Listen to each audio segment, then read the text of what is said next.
वे मुड़े और बाहर भाग गए, लेकिन वे बिल्कुल भी बच नहीं सके। रुद्रसेन ने अपनी कलाई हिला दी। कांस्य दर्पण ने एक हरी बत्ती निकाल दी। इसके तुरंत बाद एक धर्म संप्रदाय का साधक इसमें बह गया। उसके शरीर में विस्फोट हो गया, जिससे उसकी मौके पर ही मौत हो गई। कुछ ही समय बाद धर्म संप्रदाय के दर्जनों में से केवल नेता ऋजुल ही बचे थे। मुझे बख्श दो भाई, मेरी जान बख्श दो। मैं तुम्हारी जो भी शर्तें रखूंगा मैं उसे मान लूंगा। ऋजुल ने रुद्रसेन की ओर याचना भरी निगाहों से देखा। रुद्रसेन ने इस व्यक्ति की विनती को नजरअंदाज कर दिया। उसने कांस्य दर्पण को हिलाया। एक हरी बत्ती उड़ गई और ऋजुल के शरीर पर बह गई। बैंड! ऋजुल के शरीर में भी विस्फोट हो गया। ये खूनी धुंध में बदल गया। वह एक ही झटके में कांस्य दर्पण से मारा गया। मृत! धर्म संप्रदाय के इतने सारे विशेषज्ञ मर चुके हैं। उस बव्वा का कांस्य दर्पण बहुत शक्तिशाली है। कितना शक्तिशाली खजाना है। हर कोई रुद्रसेन के हाथ में कांस्य दर्पण को घूर रहा था। कई लोगों के मन में इसे छीनने का विचार आया। रुद्रसेन स्वाभाविक रूप से जानते थे कि जब वे लालची होते हैं तो कृषक कितने भयानक हो सकते हैं। उसने उपहास किया, और कौन मरना चाहता है? जल्दी से बाहर आओ, मैं तुम्हें तुम्हारे रास्ते पर भेजूंगा। कई काश्तकारों के हाव भाव बदल गए। रुद्रसेन ने धर्म संप्रदाय के कृषकों के एक समूह को मारने के लिए कांस्य दर्पण का उपयोग किया था। यह अभी भी उनके दिमाग में ज्वलंत था। कई लोगों ने अपने दिलों में लालच को दबा लिया। रुद्रसेन ने दूसरी ओर देखा। वो ड्रेसिंग टेबल की तलाशी लेता रहा। वह देखना चाहता था कि क्या उसे कोई अन्य खजाना मिल सकता है। थोड़ी देर खोजने के बाद रुद्रसेन को कुछ साधारण गहने मिले। हालांकि ये एक शक्तिशाली खजाना नहीं था। हालांकि अकीरा ने जेड का आधा टुकड़ा लाल चंदन के डिब्बे में रखा था। ये जेड पर था। इसे रेशम की एक परत में लपेटा गया था। जाहिर है अकीरा ने जेड को बहुत संजोया। जेड का आधा टुकड़ा। सीनियर अकीरा इसे इतना संजोकर क्यों रखता है? रुद्रसेन बुदबुदाया। उसने जेड का आधा टुकड़ा अपने हाथ में रखा और कुछ देर तक उसका अवलोकन किया। उन्होंने पाया कि उस पर 3 शब्द उकेरे गए थे। ऋतुओं का राजा। इस पर ऋतुओं का राजा शब्द उकेरे गए थे। क्या ये एक नाम है? रुद्रसेन ने भौहें सिकोड़ ली। क्या ऐसा हो सकता है कि जिस आदमी सीनियर अकीरा ने इतने सालों तक इंतजार किया और उसे लौटते हुए देखे बिना मर गया, वो ऋतु का राजा है? रुद्रसेन ने जेड को दूर कर दिया। जूनियर ने सीनियर का कांस्य दर्पण प्राप्त किया और सीनियर से मिलने के लिए किस्मत में है। अगर एक दिन मैं ऋतुओं का राजा को देखता हूं और उसे किसी और से प्यार हो जाता है तो मैं सीनियर के लिए एक अगरबत्ती जला दूंगा ताकि सीनियर उसके बारे में भूल सके। अगर वह अभी भी सीनियर को याद करता है तो मैं उसे सीनियर के लिए धूप जलाने के लिए वापस लाऊंगा। रुद्रसेन बुदबुदाया। वो पत्थर के कमरे से बाहर चला गया। यहां 1 दर्जन से अधिक पत्थर के कमरे थे। किसी ने भी उस कमरे में प्रवेश करने की हिम्मत नहीं कि जिसे 3 यिन यांग दायरे के काश्तकारों ने तोड़ दिया था। कोई फर्क नहीं पड़ता कि कमरे में क्या खजाना था, वे सभी उनके थे। दूसरों का इसके साथ कोई भाग्य नहीं था। रुद्रसेन ने गुफा के सबसे गहरे हिस्से में पत्थर के दरवाजे को देखा। ये पत्थर का दरवाजा सबसे बड़ा था। ये 8 मीटर लंबा था। ये 5 मीटर चौड़ा था। ये मुख्य कमरा होना चाहिए। इस पत्थर के दरवाजे पर कोई प्रतिबंध नहीं है। कितना अजीब है, रुद्रसेन बुदबुदाया। वो आगे बढ़ा और पत्थर का दरवाजा खोलने की कोशिश की, लेकिन रुद्रसेन को आश्चर्य इस बात पर था कि अपनी ताकत के बावजूद भी वो पत्थर के दरवाजे को धक्का देने में असमर्थ थे। ये बहुत भारी था। किसानों में से एक ने कहा, ये एक डार्क स्काई राक्षसी पत्थर है। ये चावल के दाने के आकार का होता है और 10,000 मीटर ऊंचे पहाड़ के वजन के बराबर होता है। इतना बड़ा पत्थर का दरवाजा कितना भारी हो सकता है? पवित्र बकवास। अगर ऐसा है तो ये पत्थर का दरवाजा भी एक खजाना है। रुद्रसेन ने आश्चर्य से कहा, बेशक ये एक खजाना है। इसे भट्टी में पिघलाया जा सकता है और एक शक्तिशाली हथियार बनाया जा सकता है, लेकिन गुफा के मालिक ने इसे पहले ही दरवाजे से जोड़ दिया है। साधारण किसान इसे उतार नहीं सकते, लेकिन अगर कोई सर्वशक्तिमान किसान आता है तो शायद वे कोशिश कर सकते हैं। किसान ने कहा, रास्ते से हट जाओ। उसी समय एक उपहास सुनाई दिया। केशर अंसारी अहंकारी भाव से आगे बढ़े। केशर अंशरी यिन यांग दायरे में था। भले ही वो अभी अभी टूट गया था, फिर भी वो यिन यांग दायरे में था, लेकिन किसी ने भी उसे कम आंकने की हिम्मत नहीं की। पत्थर के दरवाजे के सामने काश्तकारों ने जल्दी से केशर अंसारी के लिए रास्ता बना दिया। उसी समय अमन सोनी और आशना वहां से चले गए। बव्वा, क्या तुमने नहीं सुना कि मैंने क्या कहा? क्या आपको लगता है कि आप मुख्य कमरे में झांक सकते हैं? दफा हो जाओ।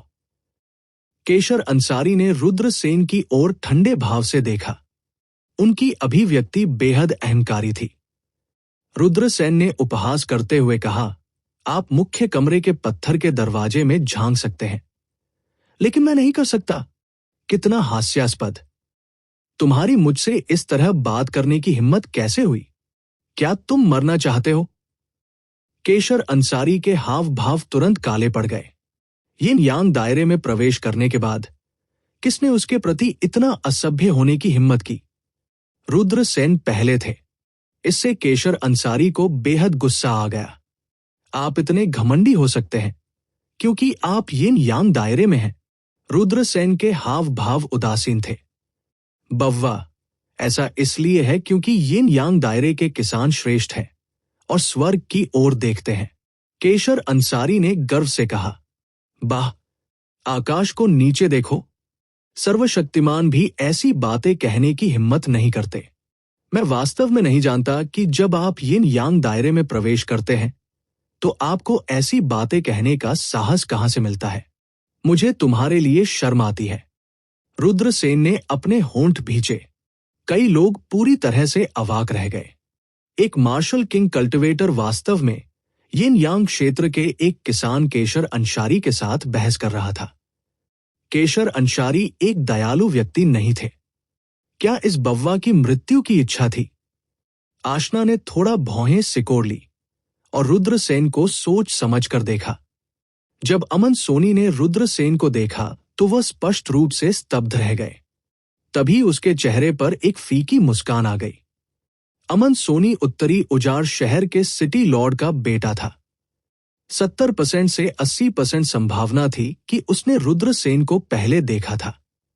आखिरकार दानव कृपाण नालनजिंग उस दिन उत्तरी उजाड़ शहर में दिखाई दिया था। उत्तरी उजाड़ शहर की सभी प्रमुख शक्तियां अत्यधिक सतर्कता और घबराहट की स्थिति में थी। हालांकि रुद्रसेन और दानव कृपाण नालनजिंग पूरी रात टॉवर में शराब पी रहे थे। बस इसके बारे में सोचना थोड़ा अविश्वसनीय था। लापरवाह बव्वा, मैं आपको बताऊंगा कि यिन यांग दायरे के कल्टिवेटर को नाराज करना कितना बेवकूफी है। केशर अंसारी के हाव भाव उदास थे। उसने एक कदम आगे बढ़ाया। उन्होंने रुद्रसेन की ओर हथेली पर प्रहार किया। जाहिर है केशर अंसारी को पता था कि वह रुद्रसेन के खिलाफ शब्दों के युद्ध में नहीं जीत सकता, इसलिए उसने सीधे हमला करने की योजना बनाई। काश्तकारों की दुनिया। अंत में मजबूत का सम्मान किया जाता था। उन्होंने कहा, केशर अंसारी ने एक कदम उठाया है। वो बच्चा शायद पीड़ित होने वाला है। मुझे आश्चर्य है कि क्या केशर अंशरी बाद में उस बव्वा को मार डालेगा। ये कहना मुश्किल है। केशर अंसारी अहंकारी और निर्दयी है। मुझे आश्चर्य नहीं होगा अगर उसने उस बटोए को मार डाला। कई लोग चर्चा कर रहे थे। स्पष्ट रूप से हर किसी की राय में यिन यांग क्षेत्र के कृषक केशर अंशरी के हमले का सामना करना पड़ रहा है। रुद्रसेन के पास विरोध करने की कोई ताकत नहीं थी। मार्शल किंग क्षेत्र और यिन यांग क्षेत्र के बीच का अंतर बहुत बड़ा था। ये एक चींटी की तरह था जो एक पेड़ को हिलाने की कोशिश कर रही है। केशर अंसारी के हमले के सामने रुद्रसेन ने उपहास किया। उसने सीधे कांस्य का दर्पण निकाला। रुद्रसेन इस खजाने की शक्ति का परीक्षण करना चाहते थे। एक मार्शल किंग को मारना एक चींटी को कुचलने जितना आसान था। क्या होगा अगर उसे यिन यांग दायरे के कल्टीवेटर का सामना करना पड़े? यह है। जब उन्होंने रुद्रसेन को कांस्य दर्पण निकालते देखा तो कई लोगों की पलकें हिंसक रूप से फड़क उठीं। आखिरकार केवल कुछ ही काश्तकारों ने रुद्रसेन को कांस्य दर्पण निकालते देखा। ज्यादातर लोगों ने इसे नहीं देखा। क्या ये एक कांस्य कलाकृति है? कुछ काश्तकारों ने कहा। स्वाभाविक रूप से हर कोई जानता था कि कांस्य कलाकृति का क्या मतलब है। यहां तक कि अमन सोनी और आशना की पलकें भी तब फड़क उठीं जब उन्होंने रुद्रसेन के हाथ में कांस्य दर्पण देखा। बव्वा, मुझे उम्मीद नहीं थी कि तुम्हारे पास इतना खजाना होगा। ये खजाना मेरा है। केशर अंसारी ने रुद्रसेन के हाथ में कांस्य दर्पण को लालची दृष्टि से देखा। वह जल्दी से दौड़ा और रुद्रसेन के हाथ में कांस्य दर्पण पकड़ने के लिए आगे बढ़ा। बज। उसी समय रुद्रसेन के हाथ में कांस्य दर्पण हरे रंग की रोशनी के साथ बह गया। फिर यह केशर अंसारी के ऊपर से बह गया। बैंड। इस हमले की ताकत चौंकाने वाली थी। इसने सीधे केशर अंसारी को उड़ान भरने के लिए भेजा। वाह! केशर अंसारी ने वास्तव में एक कौर खून उगल दिया। उसका शरीर पत्थर के दरवाजे से टकरा गया और उसका चेहरा तुरंत कागज की तरह पीला पड़ गया। क्या यह कांस्य दर्पण बहुत शक्तिशाली नहीं है? यह वास्तव में स्वर्ग को धता बताने वाला खजाना है। यहां तक कि केशर अंसारी भी कांस्य दर्पण की शक्ति का विरोध नहीं कर सका। चर्चा की आवाजें उठीं और गिर गई। कई लोगों ने रुद्रसेन के हाथ में कांस्य दर्पण को सदमे से देखा। यह खजाना वास्तव में बहुत भयानक था। कई लोगों की आंखें लालच से जल उठीं, लेकिन वे कांस्य दर्पण की शक्ति चाहते थे। कई लोगों के दिलों में इच्छा दब गई थी। यहां तक कि केशर अंसारी जैसे विशेषज्ञ भी कांस्य दर्पण की शक्ति का विरोध नहीं कर सके। उनके बारे में क्या? अगर उन्होंने इसे चुराने की कोशिश की तो क्या वे मौत को दावत नहीं देंगे? बव्वा, मैं तुम्हें मारने जा रहा हूं। केशर अंसारी का हैंडसम चेहरा मुड़ गया। उन्हें पहले कभी इस तरह अपमानित नहीं किया गया था। उसके दिल में हत्या का इरादा उमड़ पड़ा। वह सिर्फ रुद्रसेन को टुकड़े टुकड़े करना चाहता था। वह बदला लेना चाहता था। मैंने तुमसे कहा था, तो क्या हुआ यदि आप यिन यांग दायरे में हैं? तुम कुएं में सिर्फ एक मेंढक हो। अब आप अपने पूर्वजों के नाम भी नहीं जानते। रुद्रसेन का मुंह ऐसे फड़क गया जैसे वह मजाक कर रहा हो। केशर अंसारी पागल होने वाला था। उसकी आंखें हत्या के इरादे से भरी हुई थी। अगर लग सकता है मार सकता है। केशर अंसारी की निगाहों से रुद्रसेन पहले ही टुकड़े टुकड़े हो चुके थे। मैं आपको मुझे ठेस पहुंचाने के परिणामों के बारे में बताऊंगा। केशर अंसारी चिल्लाया। उसके हाथ में एक ठंडी रोशनी चमक उठी और एक कीमती तलवार उड़ गई। कीमती तलवार पर हवा, गड़गड़ाहट, बारिश और बर्फ की तस्वीरें थी। ये चित्र 4 ऋतुओं का प्रतिनिधित्व करते थे: वसंत, गर्मी, शरद ऋतु और सर्दी। इस कीमती तलवार को 4 सीजन स्वॉर्ड कहा जाता था। ये एक तरह के गहरे समुद्र के बर्फ के पत्थर से बना था। ये एक दुर्लभ खजाना था। 10,000 तलवारों की ईश्वर हत्या तकनीक। केशर अंसारी ने तुरंत एक शक्तिशाली तलवारबाजी का प्रदर्शन किया। घनी तलवार क्यूई ने आपस में जुड़ गया और रुद्रसेन को चारों ओर से घेर लिया। केशर अंसारी यिन यांग क्षेत्र विशेषज्ञ होने के योग्य थे। जब उन्होंने 10,000 तलवारों की ईश्वर हत्या तकनीक का इस्तेमाल किया तो यह वास्तव में शक्तिशाली था। तलवार क्यूई आकाश में बह गई। भयानक शक्ति ने लोगों के रोंगटे खड़े कर दिए। बहुत से लोग पीले पड़ गए जब उन्होंने 10,000 तलवारों की ईश्वर हत्या तकनीक की शक्ति को महसूस किया। देवता तलवार विला की तलवार तकनीक वास्तव में उत्तम है। कुल 999 तलवार किस। ये केशर अंसारी वास्तव में एक प्रतिभाशाली है। उन्होंने वास्तव में असंख्य तलवार ईश्वर हत्या कला को तलवार क्यूई के 999 धागों के स्तर तक समझा। वो छोटा लड़का खतरे में है। वह तलवार क्यूई से घिरा हुआ है। भले ही कांस्य दर्पण बेहद शक्तिशाली है, ये सभी तलवार क्यूई को नष्ट नहीं कर सकता है। कई लोग इसके बारे में बात कर रहे थे। केशर अंसारी की असंख्य तलवार ईश्वर हत्या तकनीक द्वारा प्रदर्शित शक्ति वास्तव में बहुत भयानक थी। कई लोगों की नजर में रुद्रसेन मरने वाले थे। आखिरकार रुद्रसेन केवल एक मार्शल किंग थे। उनकी ताकत केशर अंसारी को चुनौती देने के लिए पर्याप्त नहीं थी। केवल उसी स्तर के किसान ही केशर अंसारी के हमले का सामना कर पाएंगे। जहां तक रुद्रसेन की बात है, केवल मृत्यु ही उनका इंतजार कर रही थी। स्वर्ग भक्षण जार।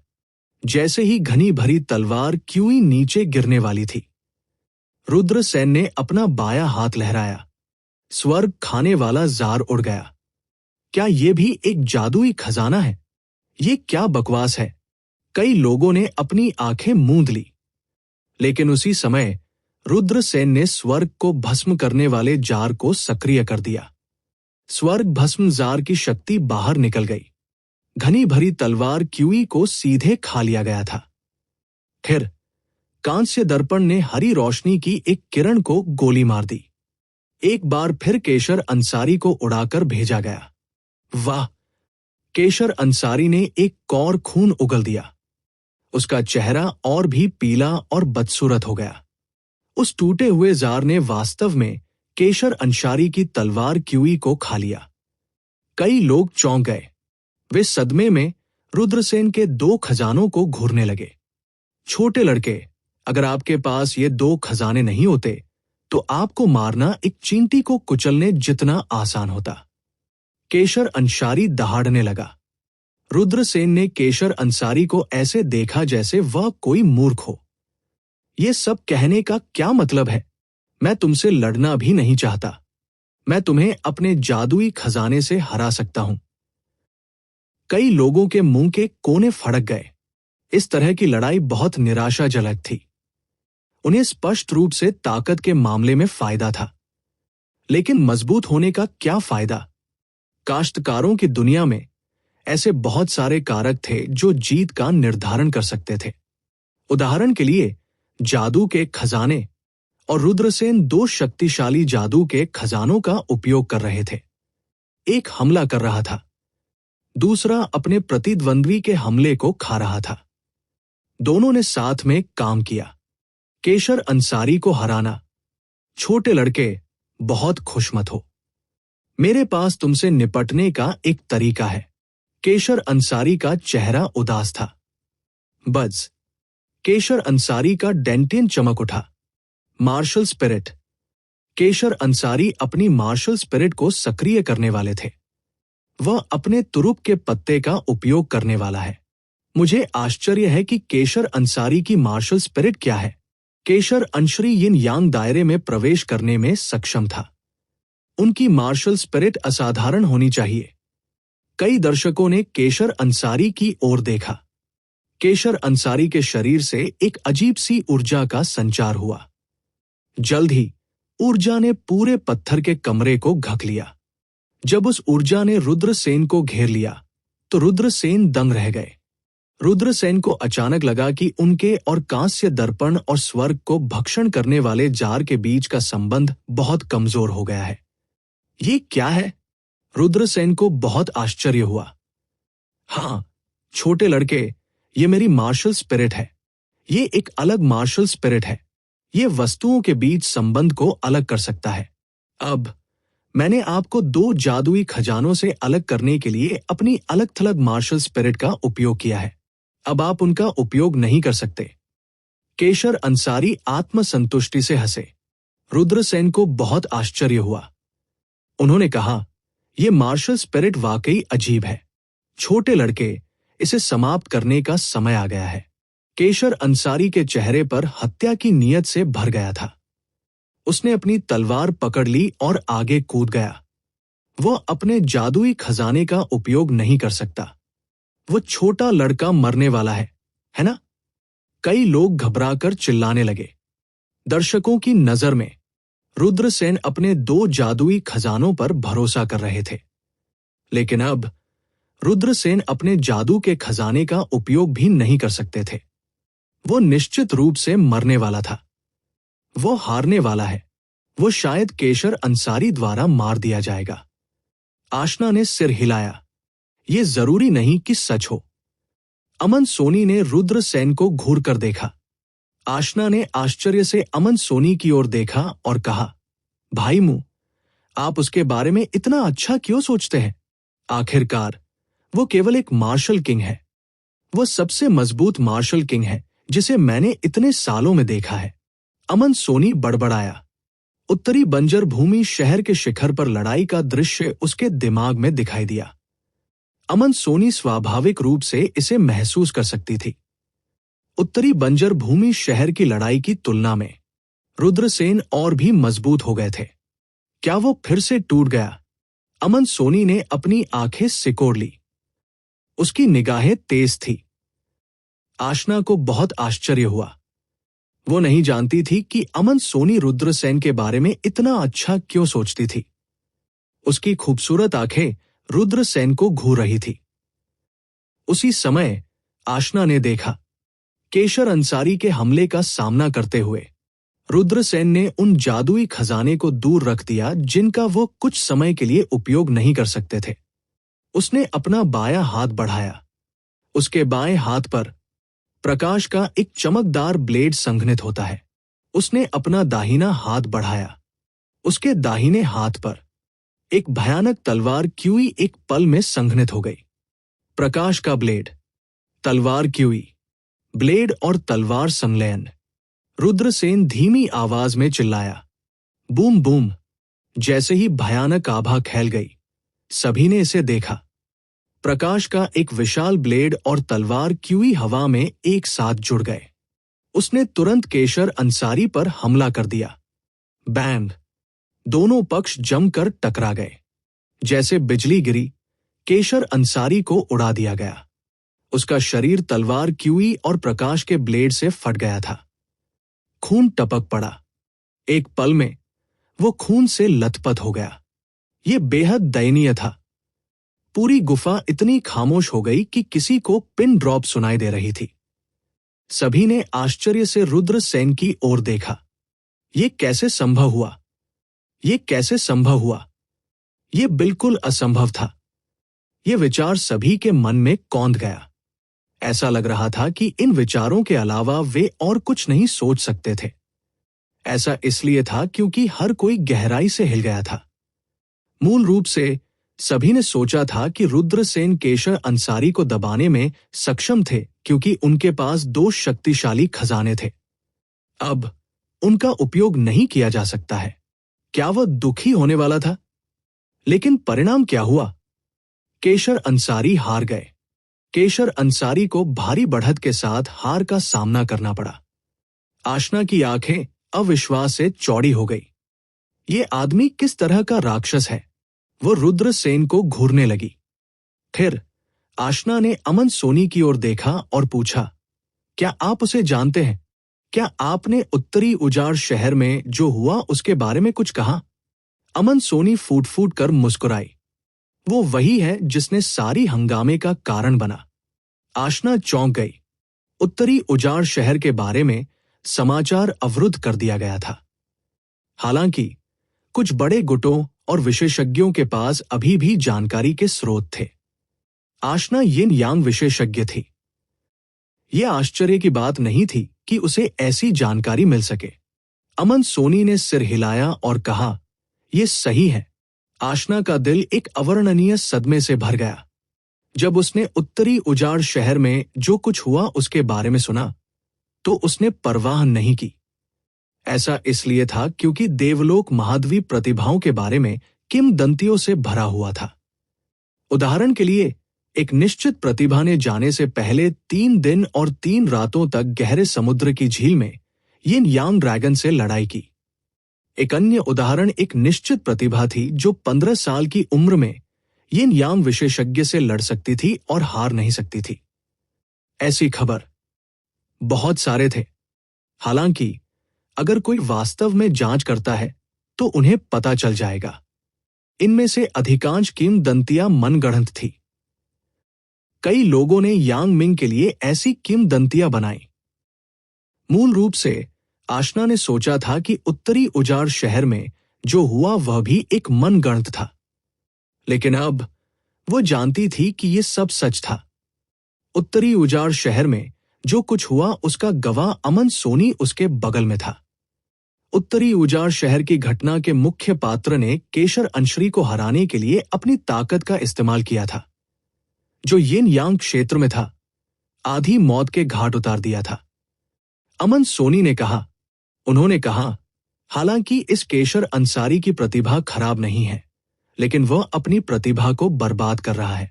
वो लगन से खेती नहीं करता है और इसके माध्यम से वो तोड़ने में सक्षम होने का एकमात्र कारण अनगिनत खेती संसाधनों के संचय के कारण था। मुझे उम्मीद नहीं थी कि उसकी युद्ध शक्ति इतनी कमजोर होगी। आशना ने पूछा, आप केशर अंसारी जैसे घमंडी व्यक्ति से कितना मजबूत होने की उम्मीद करते हैं? अमन सोनी ने सिर हिलाया। यह बिल्कुल वैसा ही था जैसा केशर अंसारी ने कहा था। बहुत से लोग जो अहंकारी और असहनीय रूप से अहंकारी लग रहे थे, वे वास्तव में उतने शक्तिशाली नहीं हो सकते हैं। वास्तव में शक्तिशाली वे थे जो कम प्रोफाइल रखते थे। जाहिर है, केशर अंसारी पहली श्रेणी से संबंधित थे। इसके अलावा एक बार जब एक कृषक यिनयांग क्षेत्र में प्रवेश कर गया तो उनकी युद्ध शक्ति में एक बड़ा अंतर होगा। वे दोनों यिन यांग दायरे के पहले स्तर पर थे। एक कृषक जो आत्मा को समझता था, वो तुरंत एक ऐसे कृषक को मार सकता था जो ऐसा नहीं करता था।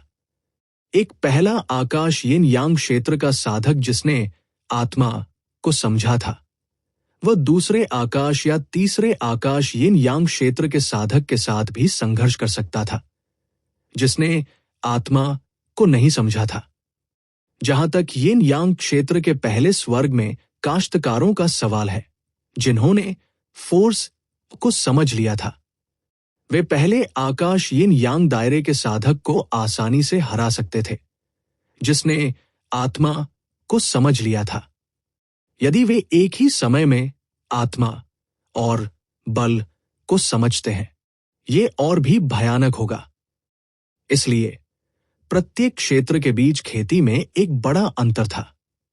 हालांकि रुद्रसेन यिन यांग क्षेत्र में नहीं आया था, लेकिन वह एक ऐसा कृषक था जिसने एक ही समय में आत्मा और बल को समझा था। उन्हें एक दुर्लभ अस्तित्व कहा जा सकता है। आप इतने मजबूत कैसे हो सकते हैं? केशर अंसारी जमीन से उठे और डर से भरे चेहरे के साथ रुद्रसेन की ओर देखा। जैसे ही वह आगे बढ़े, रुद्रसेन के हाव भाव उदासीन थे। वह केशर अंसारी को मारना चाहता था। बच्चे, तुम मुझे नहीं मार सकते। केशर अंसारी दहाड़ने लगा। तलवार दाव अवतार। केशर अंसारी दहाड़ने लगा और आकाश में उड़ गया। झपट्टा मारना। तलवार क्यूई आकाश में उड़ गई। केशर अंसारी गायब हो गया। जिस चीज ने उसकी जगह ली वह थी एक घनी तलवार क्यूई। केशर अंसारी एक के बाद एक तलवार क्यूई में बदल गया। फिर घनी भरी तलवार क्यूई बाहर निकल गई। रहना। रुद्रसेन के हाव भाव उदासीन थे। उसने तलवार क्यूई को मारने के लिए स्काई स्प्लिटर का इस्तेमाल किया। Puff puff. तलवार क्यूई को एक एक करके फाड़ दिया गया, लेकिन दर्जनों तलवार क्यूई अभी भी भागने में सफल रही। बहुत सारी तलवार क्यूई थी और उन सभी को नष्ट करना असंभव था। यह देवता तलवार विला से भागने का तरीका है। यह उनके मूल को नुकसान पहुंचाएगा। जब तक आप एक सर्वशक्तिमान पावर हाउस नहीं हैं, तब तक उसे मारना बेहद मुश्किल होगा, अमन सोनी ने कहा। आशना मुस्कुराई। मैंने लंबे समय से जूनियर भाई रुद्र का नाम सुना है। अब जब मैं आपसे मिल गया हूं, तो आप अफवाहों से भी अधिक मजबूत हैं। प्राचीन बर्बर साम्राज्य ब्लू क्लाउड संप्रदाय से जुड़ा हुआ था। हालांकि आशना ब्लू क्लाउड संप्रदाय की शिष्या नहीं थी, लेकिन वह अतीत में खेती करने के लिए ब्लू क्लाउड संप्रदाय में गई थी। उनके लिए रुद्रसेन को कनिष्ठ भाई के रूप में संबोधित करना उचित था। वरिष्ठ बहन आशना, आप बहुत विनम्र हैं। रुद्रसेन ने अपनी मुट्ठियां पकड़ ली। भाई रुद्र, ऐसा लगता है कि हम तीनों को मुख्य पत्थर के कमरे का दरवाजा खोलने के लिए मिलकर काम करने की जरूरत है, अमन सोनी ने कहा। रुद्रसेन ने सिर हिलाया। काश्तकारों की दुनिया वास्तव में एक ऐसी दुनिया थी जहां ताकतवर का सम्मान किया जाता था। रुद्रसेन ने मन ही मन सोचा। उसने केशर अंसारी को पीट पीट कर मार डाला था। आसपास के काश्तकारों ने उसे विस्मय से देखा। यहां तक कि अमन सोनी और आशना, जो जीनियस और देवी थे, ने भी उनसे बात करने की पहल की थी। ताकत, ये काश्तकारों की दुनिया की नींव थी। रुद्रसेन ने सिर हिलाया। चलो कोशिश करते हैं और देखते हैं कि क्या हम दरवाजा खोल सकते हैं। ठीक है, आशना ने सिर हिलाया। वे तीनों पत्थर के दरवाजे के सामने पहुंचे। खुला। रुद्रसेन, आशना और अमन सोनी ने एक ही समय में अपनी ताकत का इस्तेमाल किया। घड़घड़ाना, घड़घड़ाना। इस बार मुख्य कमरे का पत्थर का दरवाजा हिल गया था। अगर वे एक साथ काम करते हैं तो उन तीनों को निश्चित रूप से खुला धक्का दिया जाएगा। यह अफसोस की बात है कि हम उनके साथ किस्मत में नहीं हैं। एक किसान ने आह भरी। उनके जैसे साधारण काश्तकारों ने स्वाभाविक रूप से पत्थर के कमरे में खजाने के लिए रुद्रसेन, आशना और अमन सोनी के साथ प्रतिस्पर्धा करने की हिम्मत नहीं की। पत्थर का दरवाजा वाकई बहुत भारी था। यहां तक कि रुद्रसेन और अन्य दो को पत्थर के दरवाजे को हिलाने के लिए बहुत ताकत खर्च करनी पड़ी। भारी पत्थर के दरवाजे को धीरे धीरे उन तीनों ने धक्का देकर खोल दिया। उन्होंने पत्थर के दरवाजे को पूरी तरह से नहीं खोला और इसकी कोई आवश्यकता नहीं थी।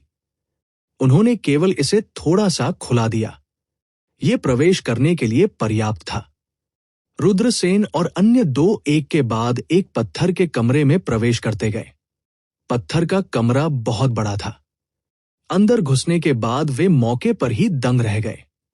वे अवाक रह गए क्योंकि पत्थर के कमरे में बर्फ सफेद कपड़ों में एक महिला थी जिसकी पीठ उनके सामने थी। वो सुंदर और आकर्षक आकृति, वो करामाती और मार्मिक आकृति। कोई भी अस्पष्ट रूप से बर्फ सफेद त्वचा देख सकता है। रुद्रसेन, आशना और अमन सोनी ने एक दूसरे की ओर देखा। उन सभी ने एक दूसरे की आंखों में सदमे का निशान देखा। कितने साल पहले ये गुफा निवास था। क्या वास्तव में अंदर एक महिला थी? क्या ये अकीरा हो सकता है? अगर ये वास्तव में अकीरा था, अगर वह अभी भी जीवित होती, इतने सारे लोग उसके गुफा में घुस गए थे। उन्होंने उसकी खेती में खलल डाला था। सबसे अधिक संभावना है हर कोई उचित कब्रिस्तान के बिना मर जाएगा। रुद्रसेन, आशना और अमन सोनी के हाव भाव अभूतपूर्व रूप से गंभीर हो गए। इस महिला का शरीर अमर ऊर्जा से घिरा हुआ था। वो एक परी की तरह थी जो 9 स्वर्गों से उतरी थी। भले ही रुद्रसेन अपनी सुरक्षा को लेकर थोड़े चिंतित थे। हालांकि वे मदद नहीं कर सके, लेकिन देखना चाहते हैं कि वह चेहरा कितना सुंदर होगा। क्या ये वरिष्ठ अकीरा है? रुद्रसेन ने धीमी आवाज में पूछा, लेकिन परी जैसी महिला ने मुड़कर नहीं देखा। कुछ सही नहीं है, वो इंसान नहीं लगती, आशना फुसफुसाई। रुद्रसेन और अमन सोनी ने सिर हिलाया। अब उन्हें भी लगा कि कुछ गड़बड़ है। उसके कपड़े बर्फ की तरह सफेद थे। वो अद्वितीय थी। वह दुनिया में सबसे अच्छी उपस्थिति थी। लेकिन वह मुड़ी नहीं। रुद्रसेन को लगा कि यह अफसोस की बात है। उसका शरीर धीरे धीरे नष्ट हो रहा था। ये तारे जैसी रोशनी के धब्बों में बदल गया। क्या ये एक निशान है? रुद्रसेन फुसफुसाए। अंत में तारे जैसी रोशनी के धब्बे एक पेंटिंग में बदल गए। पेंटिंग में एक महिला थी। हालांकि सिर्फ उसका साइड प्रोफाइल ही देखा जा सकता था। लेकिन भले ही ये केवल उसका साइड प्रोफाइल हो, इसे पहले से ही एक अद्वितीय परी कहा जा सकता है। बस एक नजर, यह अविस्मरणीय होगा। वरिष्ठ अकीरा। रुद्रसेन चौंक गए। पेंटिंग में महिला रहस्यमय महिला थी जो अभी अभी गायब हुई थी। उसे अकीरा होना चाहिए, है ना? पेंटिंग पर शब्द है, आशना ने कहा। उन तीनों ने ऊपर देखा। उन्होंने पेंटिंग पर लिखी एक छोटी सी कविता देखी। कैवेई कैवेई, वेई भी रुक गए। दिन ब दिन लौटते सालों का भी सिलसिला बंद हो गया। अकीरा की वजह से घर में लिप्त होना, अकीरा की वजह से क्यूई जू से कम नहीं। कैवेई कैवेई, वेई भी रुक गए। दिन ब दिन लौटते हुए दिल भी रुक गया। तीव्र चिंता, भूख और प्यास। मेरी गैरिसन सेट नहीं है, दूत वापस आ गया है। कैवेई कैवेई, वेई भी रुक गए। दिन ब दिन लौटते सालों का भी सिलसिला बंद हो गया। राजा के मामले निराश है, दूसरों का उल्लेख नहीं करने के लिए। कोंगुई के बारे में चिंतित, मैं चल नहीं सकता। बिलवेई क्या है? वेई चांग की सुंदरता। बिलुसी क्या है?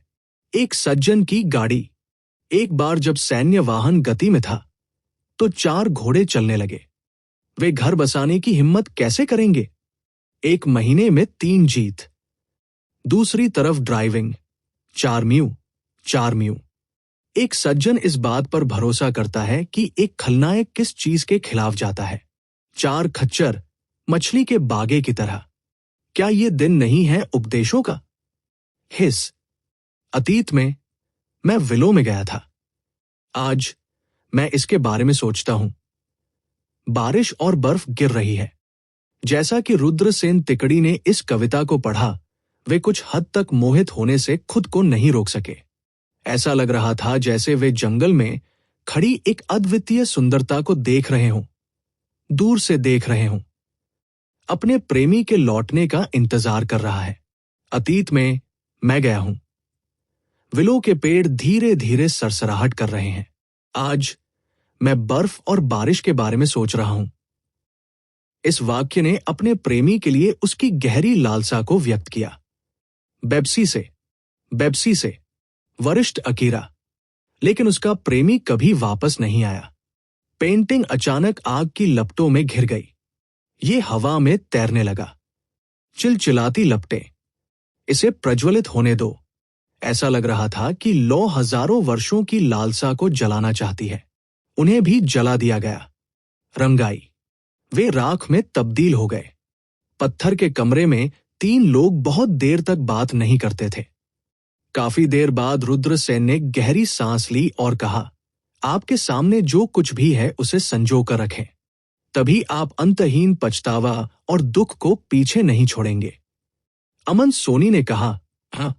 फिर उसने आह भरी और कहा, मुझे आश्चर्य है कि वह आदमी कौन है।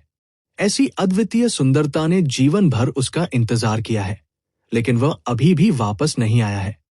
उसके स्वर में नाराजगी का भाव था। उसे लग रहा था कि सीनियर अकीरा के लिए यह इसके लायक नहीं था। आशना ने कहा, जैसा कि अपेक्षित था, कोई अच्छा आदमी नहीं है। रुद्रसेन और अमन सोनी फूट फूट कर हंसने से खुद को नहीं रोक सके। इस समय आशना स्पष्ट रूप से अनुचित हो रही थी। उसके साथ तर्क करना बेकार था। देखो, वहां पर एक पत्थर का चबूतरा है। ऐसा लगता है कि इस पर 3 चीजें हैं। रुद्रसेन ने पत्थर के कमरे की गहराई में एक पत्थर के मंच की ओर इशारा किया। वे तीनों जल्दी से चले गए। पत्थर के चबूतरे पर वास्तव में 3 चीजें थी। पहला आइटम एक स्क्रोल था। दूसरी एक छोटी चीनी मिट्टी के बर्तन की बोतल थी। बोतल लगातार गर्जना करती थी और प्रकाश से चमकती थी।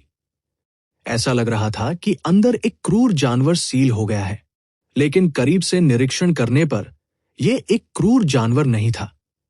इसके बजाय यह शक्तिशाली क्रूर जानवर के खून की एक बूंद थी।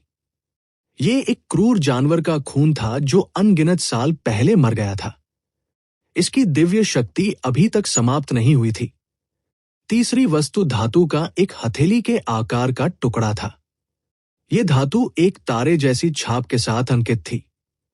यह 9 हेवन स्टार मेटल था। यह पौराणिक दिव्य धातु थी। यह जादू के खजाने को बनाने के लिए सबसे उपयुक्त था।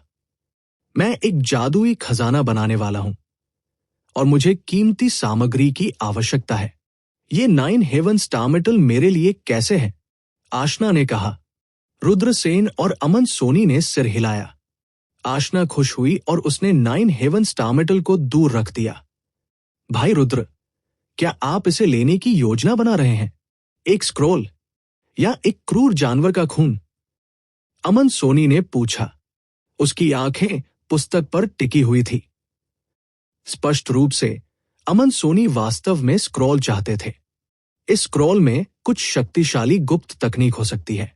दूसरी ओर रुद्रसेन क्रूर जानवर का खून चाहते थे। ऐसा इसलिए था क्योंकि रुद्रसेन ने पहले से ही कई भयानक तकनीकों की खेती की थी। उसे कुछ समय के लिए कोई नई गुप्त तकनीक विकसित करने की आवश्यकता नहीं थी। इसके अलावा एक गुप्त तकनीक खोजना बहुत मुश्किल था जो रुद्रसेन को रुचिकर लगा सके। हालांकि क्रूर जानवर का खून अलग था। इससे रुद्रसेन के साधना का स्तर बढ़ सकता है। अब रुद्रसेन का सबसे महत्वपूर्ण मामला अपनी साधना के स्तर को बढ़ाना और जल्द से जल्द यिनयान क्षेत्र तक पहुंचना था। यिनयान दायरे तक पहुंचे बिना वो अभी भी एक चींटी थी। मुझे क्रूर जानवर का खून चाहिए। आपको क्या लगता है, भाई म्यू? रुद्रसेन मुस्कुराया। रुद्रसेन की पसंद बिल्कुल वैसी ही थी जो अमन सोनी चाहते थे। अमन सोनी ने मुस्कुराते हुए कहा, मुझे ये स्क्रोल चाहिए। उन तीनों ने अपना खजाना ले लिया। अगला, उन्होंने फिर से पत्थर के कमरे की तलाशी ली। हालांकि उन्हें और कुछ नहीं मिला। वे तीनों नहीं रुके और गुफा से बाहर चले गए। अन्य किसान मुख्य कमरे में भाग गए। अमन सोनी ने कहा, मुझे आशा है कि भाई रुद्र उत्तरी उजाड़ शहर में अप्रिय घटनाओं के बारे में भूल सकते हैं। जब आप भविष्य में उत्तरी उजाड़ शहर में आते हैं तो आपको मुझे खोजने आना चाहिए। मेरे साथ फ्लेम ड्रैगन गैंग भाई रुद्र के सामने परेशानी पैदा करने की हिम्मत नहीं करेगा। अमन सोनी का अर्थ स्पष्ट था। यहां तक कि अगर उसे फ्लेम ड्रैगन गैंग को नाराज करना पड़ा तो उसे रुद्रसेन से दोस्ती करनी पड़ी। रुद्रसेन ने अपनी मुट्ठी बांध ली और कहा, समय आने पर मैं निश्चित रूप से आपसे मिलने आऊंगा। आशना ने मुस्कुराते हुए कहा, जूनियर भाई रुद्र, क्या आप यहां प्राचीन बर्बर खानों में प्रशिक्षण लेने के लिए हैं? रुद्रसेन ने सिर हिलाया और कहा, मैं यहां 1 साल के लिए एक आंतरिक शिष्य के रूप में प्रशिक्षण लेने के लिए आया हूं। अमन सोनी और आशना चौंक गई। रुद्रसेन अभी अभी एक आंतरिक शिष्य बन गए थे। वो पहले से ही इतना शक्तिशाली था। भविष्य में जब उन्होंने ये सोचा तो वे रुद्रसेन से दोस्ती करने के लिए और भी अधिक दृढ़ हो गए। आशना ने मुस्कुराते हुए कहा, जब मेरे पास भविष्य में समय होगा तो मैं प्राचीन बर्बर खानों में आपसे मिलने आऊंगा। समय आने पर मैं निश्चित रूप से आपके साथ अच्छा व्यवहार करूंगा। रुद्रसेन ने अपनी मुट्ठियां पकड़ ली। वे तीनों अलग हो गए। रुद्रसेन ने क्रूर जानवर के खून को परिष्कृत करने के लिए एक जगह खोजने के लिए जल्दबाजी की। उसे उम्मीद थी कि क्रूर जानवर का खून उसे तोड़ने में मदद करेगा। रुद्रसेन एक गुफा में पालथी मारकर बैठे थे। उसने चीनी मिट्टी की बोतल निकाली और सील तोड़ दी। दहाड़ एक क्रूर जानवर बाहर निकल आया। ये एक द्विषी था। ये एक प्राचीन क्रूर जानवर था। हालांकि अभी ये सिर्फ खून की अभिव्यक्ति थी। रुद्रसेन ने उपहास किया और बीशी के प्रेत को एक मुक्के से तोड़ दिया। खैर, रुद्रसेन ने क्रूर जानवर का खून निगल लिया। समय बीतता गया। 1 दिन बाद गुफा से एक भयानक आभा निकली। बैंड! रुद्रसेन टूट गया और उसके शरीर की आभा बाहर निकल गई। बाहर की ओर लीक होने वाली ऊर्जा से पूरी पर्वत चोटी टुकड़े टुकड़े हो गई। गॉडफॉलन क्लिफ के सामने भारी भीड़ थी। कई किसान आ चुके थे। वर्तमान में स्वर्गीय ऋषि महान सम्राट का प्राचीन शाही हथियार दुनिया को हिला रहा था। स्वाभाविक रूप से ये अनगिनत काश्तकारों को आकर्षित करेगा। बेशक हर कोई अभी भी प्रतीक्षा और देखने के मोड में था। किसी ने भी जल्दबाजी में घुसने की हिम्मत नहीं की, क्योंकि गॉडफॉलन क्लिफ बहुत खतरनाक था। भले ही प्रतिबंधों की ताकत काफी कमजोर हो गई थी, ये स्थान अभी भी मृत्यु भूमि थी। इसने लोगों के जीवन को निगल लिया।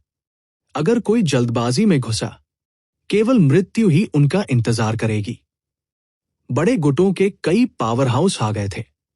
क्या तुमने सुना है, यहां तक कि अमरता के महल से बिजली घर भी आ गए हैं। कुछ किसान चर्चा कर रहे थे। रुद्रसेन चौंक गए। यहां तक कि अमरता के महल को भी सतर्क कर दिया गया था। वे 72 उत्तरी प्रांतों के अधिपति थे। हालांकि ये सामान्य था। यहां तक कि अमरता के महल को भी शाही हथियारों में बहुत दिलचस्पी थी। यहां तक कि प्राचीन गुटों के पास भी कई शाही हथियार नहीं थे। वे ऐसे अस्तित्व थे जो देवताओं से आगे निकल गए थे। वे महान सम्राटों द्वारा बनाए गए सर्वोच्च खजाने थे। उनमें से कोई भी एक पूरे क्षेत्र को केवल एक हल्के झटके से गुमनामी में डूबने का कारण बन सकता है। एक बार सक्रिय होने के बाद वे तुरंत एक शीर्ष स्तरीय गुट को नष्ट कर सकते हैं। इस तरह से भयानक शाही हथियार थे। मैंने सुना है कि इन शाही हथियारों के सभी देवता हैं। आमतौर पर देवता गहरी नींद की स्थिति में होते हैं। एक किसान ने कहा, देवताओं? रुद्रसेन बुदबुदाया। यह पहली बार था जब उसने ये शब्द सुना था और वो बहुत आश्चर्यचकित था। भगवान क्या है? एक युवा किसान ने पूछा। स्पष्ट रूप से रुद्रसेन की तरह उन्हें भगवान शब्द का अर्थ समझ में नहीं आया। जो देवता अपनी दिव्य अग्नि को प्रज्वलित करते हैं, उन्हें देवता कहा जा सकता है। ये काश्तकारों की खेती है, एक पुराने किसान ने कहा। एक बूढ़े किसान ने कहा, उन्होंने इसके बारे में सुना भी था। उन्होंने पुनर्जन्म क्षेत्र के शिखर तक खेती की थी। यदि वे अपनी दिव्य अग्नि को प्रज्वलित कर सकते हैं, तो वे पुनर्जन्म की बेड़ियों को पार कर सकते हैं। वे देवता बन सकते हैं। अगर वे देवता बन सकते हैं, उनका जीवन काल 1 लाख वर्ष तक पहुंच सकता है। कितनी लंबी उम्र है। बेशक उनकी खेती भी अधिक शक्तिशाली हो जाएगी।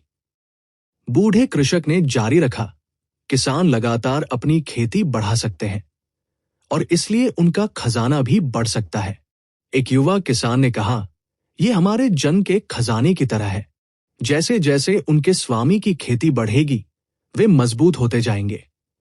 बूढ़े किसान ने सिर हिलाया और कहा, यह सही है।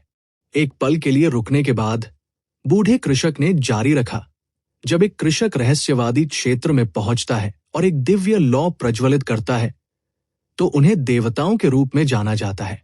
जब एक आर्टिफैक्ट स्पिरिट एक दिव्य निवास बनाती है और उसके भीतर खेती करती है, तो उन्हें देवताओं के रूप में जाना जाता है। सभी ने बूढ़े किसान की बातों पर विचार किया। रुद्रसेन ने पूछा, वरिष्ठ, क्या आप कह रहे हैं कि खजाने की कलाकृति की भावना एक दिव्य जागीर का निर्माण करेगी जो पुनर्जन्म क्षेत्र से ईश्वर क्षेत्र में एक कृषक की सफलता के समान परिवर्तन को पूरा करेगी? बूढ़े किसान ने मुस्कुराते हुए कहा, मेरा यही मतलब था। जब एक कृषक पुनर्जन्म क्षेत्र में होता है, तब भी वह एक नश्वर होता है और इससे आगे नहीं बढ़ा है। यदि वह अपनी दिव्य लौ को प्रज्वलित करता है, तो वह पूरी तरह से पार हो जाएगा और अब नश्वर नहीं, बल्कि एक सच्चा देवता होगा। हथियार आत्माओं के लिए भी ऐसा ही है।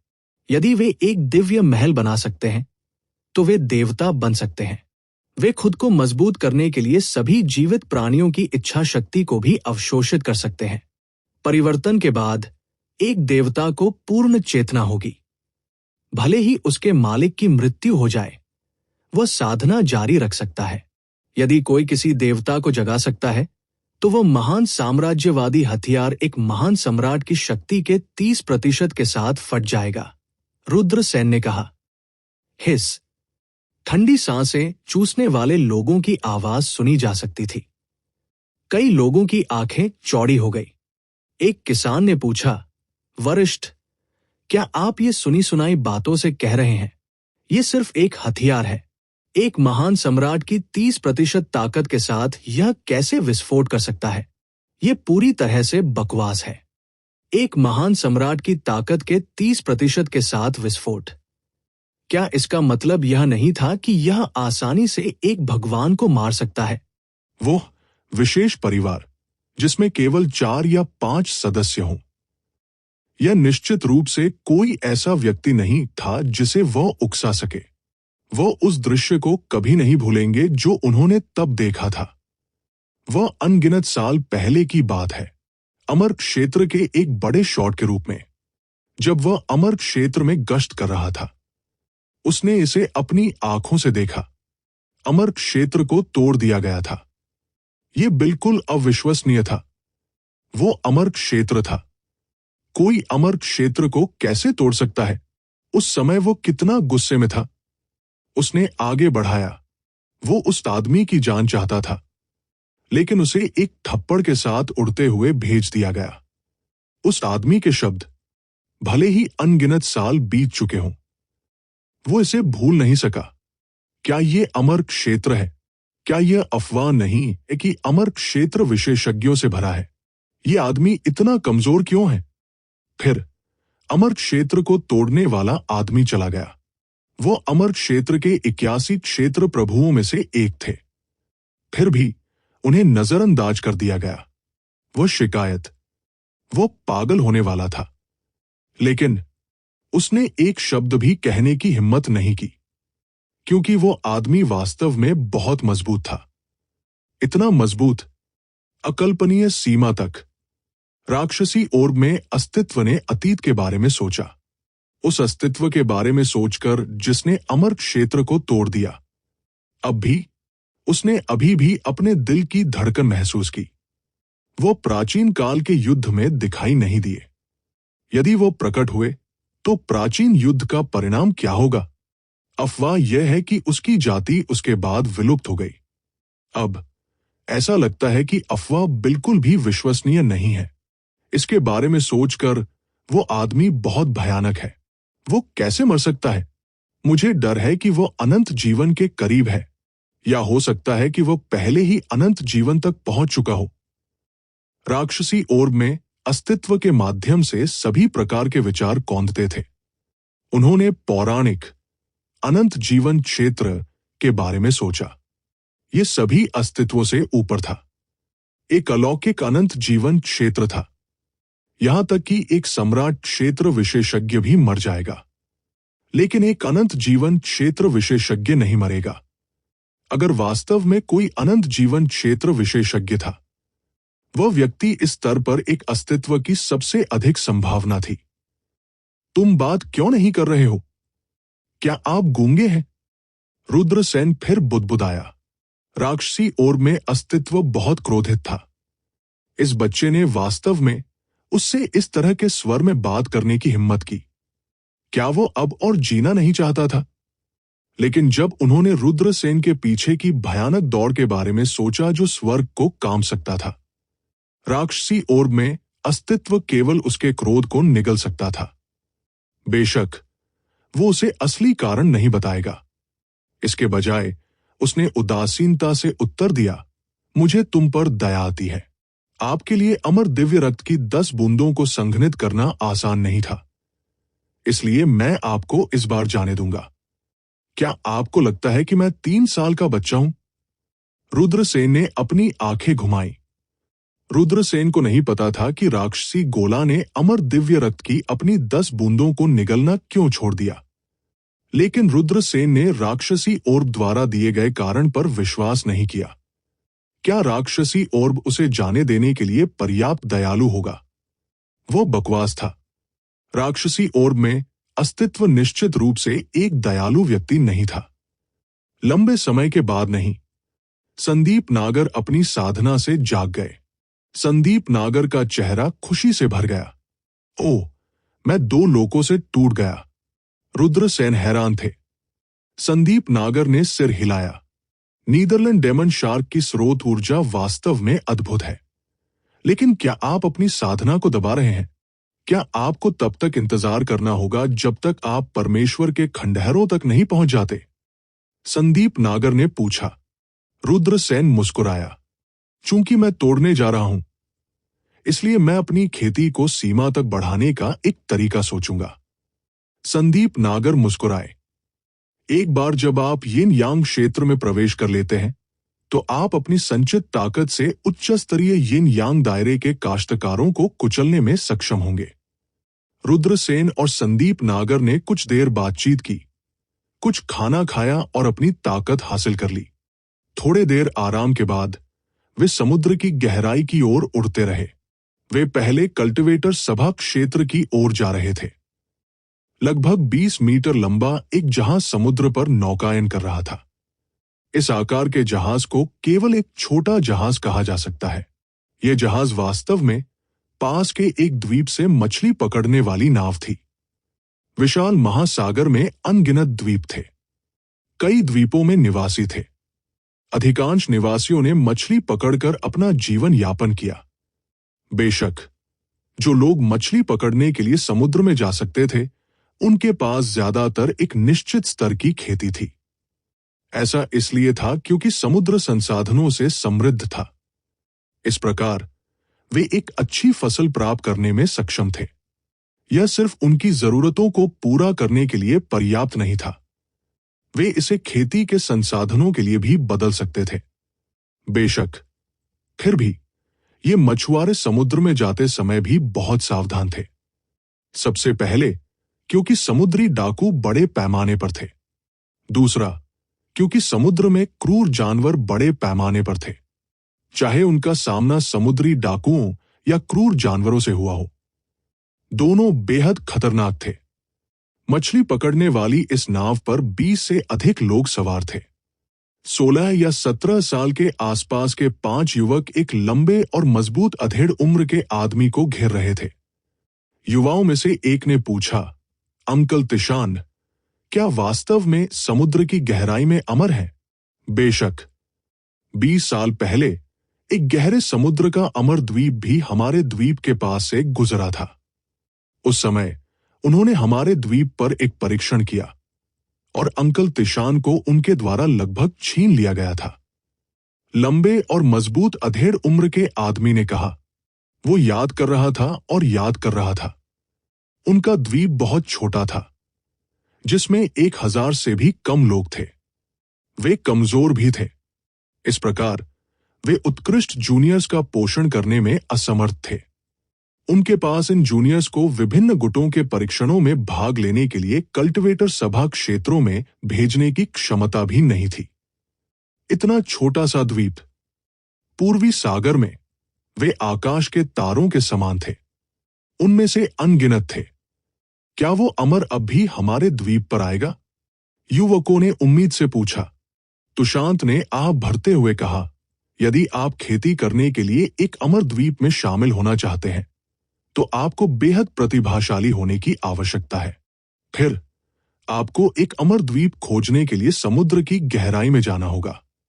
हालांकि शिष्यों की भर्ती के लिए अमर लोगों के सामने आने के मामले हैं, लेकिन यह बहुत दुर्लभ है। अंकल तुशांत की बातें सुनकर युवकों ने तुरंत निराश भाव प्रकट कर दिए। वो पूर्वी सागर में रहता था। उन्होंने कुछ शक्तिशाली काश्तकारों को भी देखा था जो आकाश में उड़ सकते थे और जमीन में दब सकते थे। स्वाभाविक रूप से वह भी ऐसा व्यक्ति बनने के लिए तत्पर थे। हालांकि वास्तविकता क्रूर थी। अंकल तुशांत, देखो, वो क्या है? अचानक एक युवक ने दूरी की ओर इशारा किया। मछली पकड़ने वाली नाव पर सवार 20 से अधिक लोग चिंतित थे। दूरी में काला कोहरा छा गया। बढ़ता काला कोहरा तेजी से उड़ गया। काश्तकार अंकल तुशांत सईद, वो कई वर्षों से समुद्र में था, इसलिए उसके पास कुछ अनुभव था। उसने अपने आसपास के लोगों से कहा, यदि कोई कृषक हमारे जहाज पर उतरता है तो सभी को सम्मान करना चाहिए। किसान को मत भड़काओ। सभी ने सिर हिलाया। बहुत जल्द काला कोहरा जहाज पर उतरा। काले कोहरे से एक आंख वाला किसान बाहर चला गया। यह वास्तव में समुद्री डाकू परिंद था। पूर्वी सागर, समुद्री डाकुओं की संख्या एक बैल के बाल जितनी थी। समुद्री डाकू पैरिन एक समुद्री डाकू था जिस पर पूर्वी सागर में कई ताकतों ने इनाम रखा था। इनाम सूची में 74वां व्यक्ति बनने में सक्षम होने के लिए स्वाभाविक रूप से वो एक साधारण व्यक्ति नहीं था। इस व्यक्ति का इनाम 500 मिलियन निम्न श्रेणी के स्पिरिट पत्थरों तक पहुंच गया। लेकिन इतने बड़े इनाम के साथ भी कोई भी परिन की जान नहीं ले पा रहा था। यह आदमी न केवल शक्तिशाली था, बल्कि चालाक भी था। उसे मारना कोई आसान काम नहीं होगा। परिन की ठंडी आंखें मछली पकड़ने वाली नाव पर सवार सभी लोगों पर हावी हो गई। आप किस द्वीप से हैं? परिन ने पूछा। सर, हम नाथ कबीले के द्वीप के निवासी हैं, अंकल तुशांत ने झट से कहा। पूर्वी सागर के कुछ छोटे द्वीपों में अक्सर कबीले के रिश्तेदार रहते थे, इसलिए इन छोटे द्वीपों का नाम अक्सर कबीले के उपनाम के नाम पर रखा जाता था। नाथ कबीले का द्वीप। जाहिर है इस द्वीप पर रहने वाले लोग नाथ कबीले के थे। तो ये द्वीप है। 300 साल पहले आपके द्वीप से एक शक्तिशाली व्यक्ति आया था। उसके सामने एक उज्जवल भविष्य था, लेकिन समुद्र में एक विशाल जानवर को घेरते हुए उसकी मृत्यु हो गई। यदि वो व्यक्ति नहीं मरा होता तो आपका नाथ कबीला द्वीप समृद्ध और शक्तिशाली हो सकता था। परी ने अपनी आंखें सिकोड़ ली और नाथ कबीले के द्वीप के लोगों पर अपनी नजर घुमा दी। यहां तक कि तुशांत को भी कुछ 100 साल पहले जो हुआ था उसके बारे में ज्यादा नहीं पता था। दूसरों की तो बात ही छोड़ दे। परिन ने उदासीनता से कहा, जब आप मछली पकड़ने के लिए समुद्र में गए तो क्या आपको कुछ अच्छा लगा? तुशांत ने झट से सिर हिलाया और कहा, हमने समुद्र से कुछ रक्त मूंगा एकत्र किया। ये एक कीमती स्पिरिट दवा है और हम इसे आपको देने को तैयार है। तुशांत ने जल्दी से अपने साथियों को रक्त मूंगा लाने का संकेत दिया। परिन ने सिर हिलाया और रक्त मूंगा दूर रख दिया। फिर उसने पूछा, क्या कुछ और अच्छा है? क्योंकि हम कुछ समय पहले ही समुद्र में गए थे। हमने केवल रक्त मूंगा एकत्र किया। अंकल तुशांत ने ध्यान से कहा। परिन की निगाहें थोड़ी गहरी हो गई और उसने उपहास किया, रक्त मूंगा का एक मात्र डिब्बा आपकी जान नहीं बचा पाएगा। तुशांत और अन्य लोगों के भाव काफी बदल गए। तुशांत ने झट से कहा, सर, हमने अभी कुछ भी अच्छा नहीं इकट्ठा किया है। अगर हमने ऐसा किया तो हम निश्चित रूप से ये सब आपको दे देंगे। मेरे पास इतना खाली समय नहीं है कि आप फसल काटने के लिए समुद्र में जाने का इंतजार कर सकूं। परिन ने उपहास किया और अपना दाहिना हाथ उठाया। राक्षसी क्यूई ने मछुआरों को घेर लिया और उन्हें बुरी तरह से चिल्लाने का कारण बना। सर, कृपया हमारी जान बख्श दे। कृपया हमारे पूर्वजों के साथ अपने परिचित होने के कारण हमें बख्श दे। तुशांत ने जमीन पर घुटनों के बल भीख मांगी। अन्य लोग भी जमीन पर घुटने टेक रहे थे और लगातार परिन को प्रणाम करते रहे। युवक इतने डरे हुए थे कि वे कांपने लगे। परिन ने उपहास किया, तो क्या हुआ अगर मैं उसे जानता हूं? वो कुछ 100 वर्षों से मर चुका है। भले ही अतीत में हमारी कुछ दोस्ती हो, कुछ 100 वर्षों के बाद कोई दोस्ती नहीं बची है। चूंकि आप कोई खजाना नहीं निकाल सकते, आप सभी मर सकते हैं। जैसे ही उसने बोलना समाप्त किया, एक काला कोहरा फैल गया। काले कोहरे ने जहाज पर सभी को निगल लिया। चीख पुकार सुनाई दी। बहुत पहले 20 से अधिक लोगों की दुखद मृत्यु हो गई। परिन की अभिव्यक्ति उदासीन थी क्योंकि वो आकाश में उड़ गया और जल्दी से क्षितिज में गायब हो गया। मछली पकड़ने वाली नाव 20 से अधिक लाशों को ले गई क्योंकि ये लक्ष्यहीन रूप से दूरी में चली गई। कुछ ही समय बाद 2 आकृतियां दूर से उड़ गई। ये रुद्रसेन और संदीप नागर थे। जब वे दोनों मछली पकड़ने वाली नाव के पास से गुजरे तो उनके हाव भाव थोड़े बदल गए। वे उतरे। रुद्रसेन और संदीप नागर ने जांच की और पाया कि सभी की दुखद मृत्यु हो गई थी। वे मर चुके हैं, लेकिन वे 1 घंटे से अधिक समय से मरे नहीं हैं। रुद्रसेन ने भौहें सिकोड़ ली। मैं ये देखने के लिए रिवर्सल तकनीक का उपयोग करूंगा कि क्या मैं पहले के कुछ दृश्यों को फिर से बना सकता हूं। संदीप नागर सईद। रिवर्सल तकनीक काफी जादुई थी और कुछ दृश्यों को फिर से बना सकती थी, लेकिन अगर यह बहुत लंबा था, रिवर्सल तकनीक प्रभावी नहीं होगी। संदीप नागर ने रिवर्सल तकनीक का इस्तेमाल किया। एक दृश्य अतीत में कौंध गया। दृश्य में परिन नाव पर खड़ा था और एक काले कोहरे में बदल गया जिसने सभी को निगल लिया। 20 से अधिक लोगों की दुखद मृत्यु हो गई। इस व्यक्ति को निर्दोष लोगों की हत्या के लिए स्वर्ग द्वारा दंडित किया जाना चाहिए। इस दृश्य को देखकर रुद्रसेन की आंखों में तुरंत हत्या का घना इरादा प्रकट हो गया। ये समुद्री डाकू घास काटने की तरह लोगों को मारते हैं। इस तरह की बात हर समय होती रहती है। संदीप नागर ने आह भरते हुए कहा। वह एओलाई देश में रहते थे। एओलाई देश पूर्वी सागर से सटा हुआ था, इसलिए उसने पूर्वी सागर के बारे में कुछ बातें सुनी थी। इस जहाज को प्रज्वलित करो और उन्हें समुद्र में दफनाने दो, रुद्रसेन ने कहा। इस दुनिया में हालांकि मरने के बाद लोगों को जमीन में गाड़ दिया जाता था, लेकिन यह जमीन पर रहने वाले लोगों के लिए था। जो लोग समुद्र में रहते थे वे आमतौर पर समुद्र में दफनाने का विकल्प चुनते थे। संदीप नागर ने सिर हिलाया और रुद्रसेन के साथ मछली पकड़ने वाले जहाज को प्रज्वलित कर दिया। आग भयंकर रूप से जल रही थी। 20 से अधिक लाशों को जला दिया गया था। रुद्रसेन और संदीप नागर ने देखा कि मछली पकड़ने वाले जहाज को आखिरकार एक कंकाल में जलाया गया था। फिर यह समुद्र में गिर गया। संदीप नागर रुद्रसेन को अच्छी तरह समझते थे। वह जानता था कि रुद्रसेन का हृदय हमेशा से वीर रहा है। उसने अभी अभी इन निर्दोष लोगों को दुखद रूप से मरते देखा था। वो परिन को मारना चाहता होगा। चलिए चलते हैं, रुद्रसेन ने कहा। संदीप नागर ने सिर हिलाया और रुद्रसेन के पीछे पीछे द्वीप की गहराई की ओर उड़ गया। 3 दिन बाद जब वे एक द्वीप के पास से गुजरे तो उन्हें हवा में खून की गंध आई।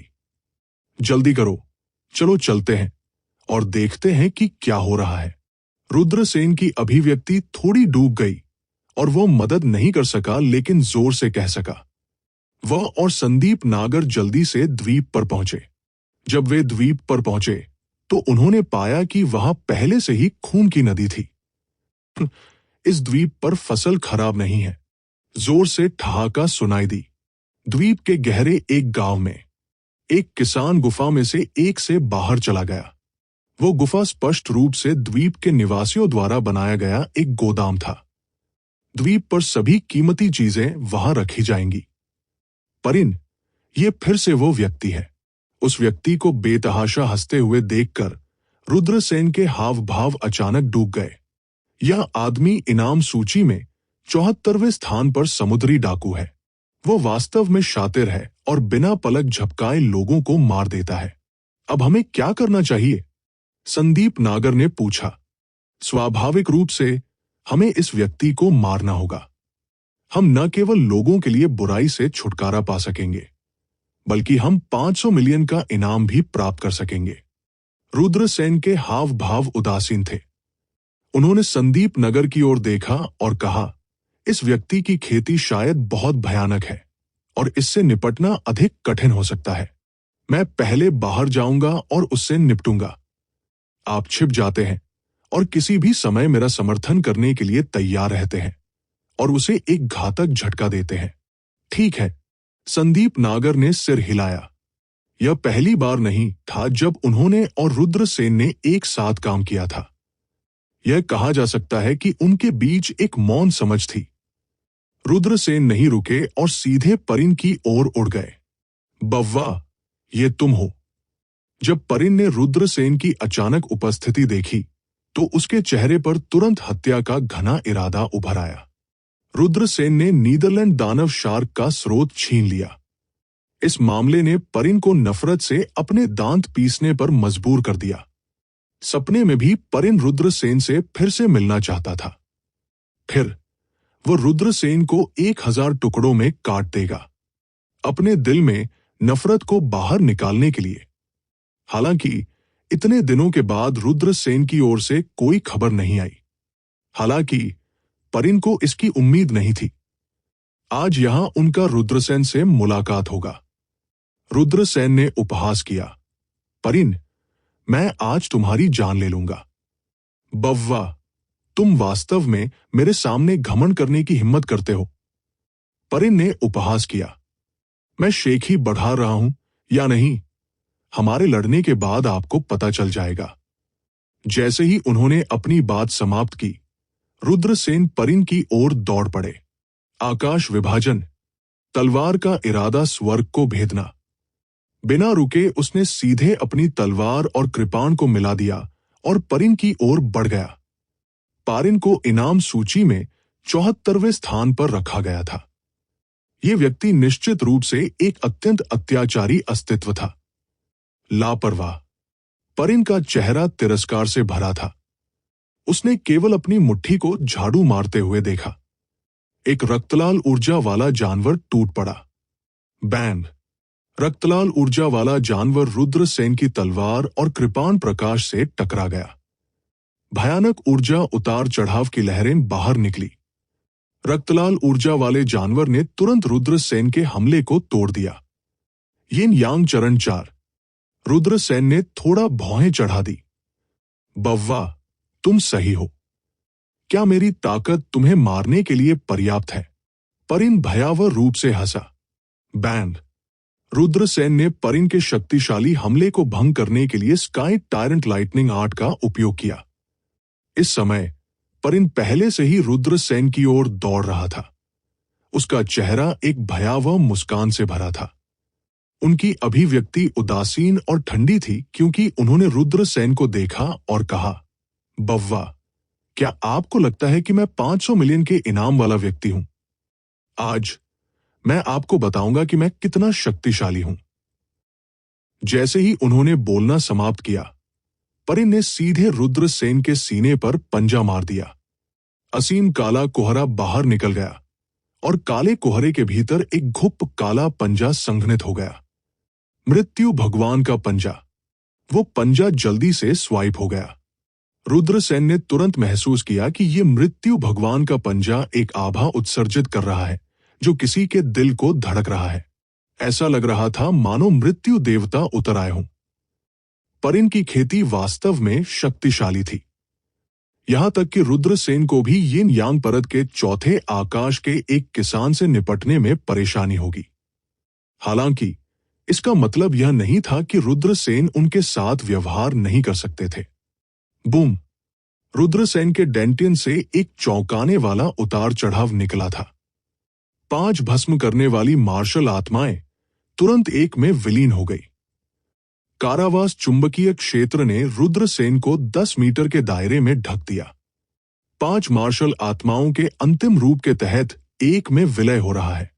परिन, जो कारावास चुंबकीय क्षेत्र में लिपटा हुआ था, को भी बहुत प्रतिबंधित किया गया था। उसकी गति तेजी से कम हो गई। क्या अजीब मार्शल सोल है। यह वास्तव में मेरी गति को प्रतिबंधित कर सकता है। लेकिन क्या आपको लगता है कि आप इस आपदा से बच सकते हैं? परिन भयावह रूप से हंसा। उसके शरीर में आभा और अधिक भयानक हो गई। जैसे ही भयानक आभा उसके शरीर से फैल गई, परिन की गति बहुत बढ़ गई। जाहिर है, परिन के शरीर से निकलने वाली शक्तिशाली आभा ने कारावास चुंबकीय क्षेत्र के कारावास का प्रतिकार किया। झपट्टा मारना। इस समय अंधेरे में छिपा संदीप नागर चुपचाप परिन के पीछे छिप गया। एक ही समय पर रुद्रसेन परिन पर हमला करने के लिए दाव शब्द विनाश भी तैयार कर रहे थे। Star plucking hand. संदीप नागर ने परिन पर अपनी हथेली काट दी। ये नागर कबीले में पारित एक अंतिम तकनीक थी। इसकी शक्ति बहुत चौंकाने वाली थी। अच्छा नहीं है, एक चुपके से हमला हुआ है। परिन की अभिव्यक्ति अचानक बदल गई। हालांकि उन्होंने संदीप नागर को नहीं देखा क्योंकि उनकी पीठ उनके सामने थी। हालांकि उसके खतरे की भावना ने उसे एहसास कराया कि पहले क्षण में कुछ गड़बड़ थी। सनसनाहट। परिन ने अपनी हथेली को वापस थपथपाया।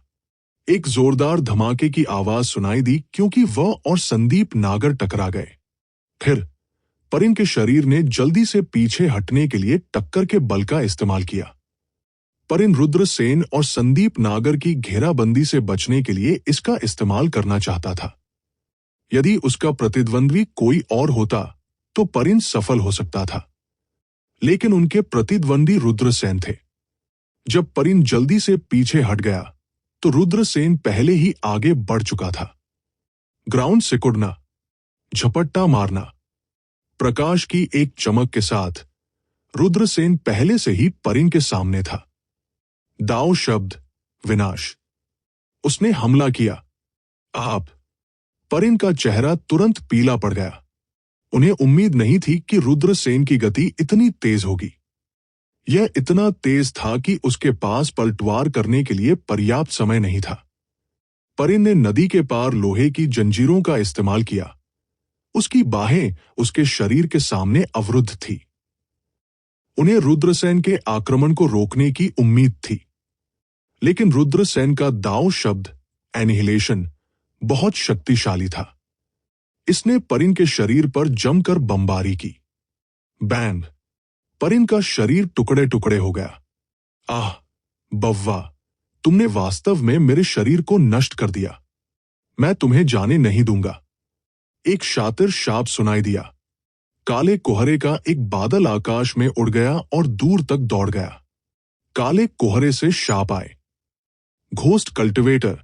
ये परिन वास्तव में एक भूत कल्टिवेटर है। उसका शरीर मर गया, लेकिन उसकी आत्मा नष्ट नहीं हुई। रुद्रसेन के हाव भाव थोड़े बदल गए। वो पहले भी भूत काश्तकारों के संपर्क में आया था, इसलिए वह जानता था कि उनके तरीके कितने अजीब थे। वह बिल्कुल भी परिन को जाने नहीं दे सकता था। अन्यथा ये आदमी जल्दी से ठीक होने के लिए भूत कल्टिवेटर के अजीब तरीकों का उपयोग कर सकता है। उसका पीछा करो, रुद्रसेन धीमी आवाज में चिल्लाया। वो और संदीप नागर एक साथ थे। वे आकाश में उड़ गए। उन्होंने जल्दी से परिन की आत्मा का पीछा किया।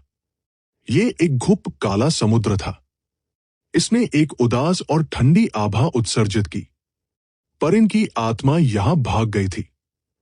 परिन, तुम बच नहीं पाओगे। रुद्रसेन की अभिव्यक्ति उदासीन थी। उसकी आंखों में हत्या का इरादा उमड़ रहा था। बव्वा, आत्मसंतुष्ट मत बनो। ये निश्चित नहीं है कि कौन जीतेगा। परिन जहरीले होकर चिल्लाया। झपट्टा मारना। अगले ही पल परिन समुद्र में भाग गया और बिना किसी निशान के गायब हो गया। मुझे डर है कि वहां नीचे एक जाल है। संदीप नागर सईद। रुद्रसेन ने सिर हिलाया। उसकी अभिव्यक्ति अनिश्चित थी। कुछ देर सोचने के बाद उन्होंने कहा, यह बिना शरीर के सिर्फ एक अवशेष आत्मा है। यहां तक कि अगर कोई जाल है तो यह उतना ही मुश्किल होगा जितना कि हमसे निपटने के लिए स्वर्ग पर चढ़ना। वे दोनों जल्दी से एक समझौते पर आए और समुद्र में भाग गए। रुद्रसेन ने अपनी रक्षा के लिए प्रकाश का अवरोध बनाया। वे दोनों जल्दी से कबूतर बन गए। कुछ ही समय बाद उन्होंने प्रकाश की विकृत काली गेंद देखी। परिन की बची हुई आत्मा तेजी से गहराई की ओर उड़ रही थी। रुद्रसेन और संदीप नागर ने उनका पीछा किया। लंबे समय के बाद नहीं। परिन की बची हुई आत्मा रसातल में चली गई। प्रतिबंध। उस रसातल में एक प्रतिबंध है। रुद्रसेन ने थोड़ा भौहें चढ़ा दी। समुद्र के तल पर रसातल। रोक। ये सभी चीजें एक साथ जुड़ी हुई थी। जाहिर है वो रसातल काफी खतरनाक होना चाहिए। संदीप नागर ने आनन फानन में दिव्य कवच निकाला। जब तक उसे खतरे का सामना करना पड़ा, वो किसी भी समय दिव्य ढाल को सक्रिय कर सकता था।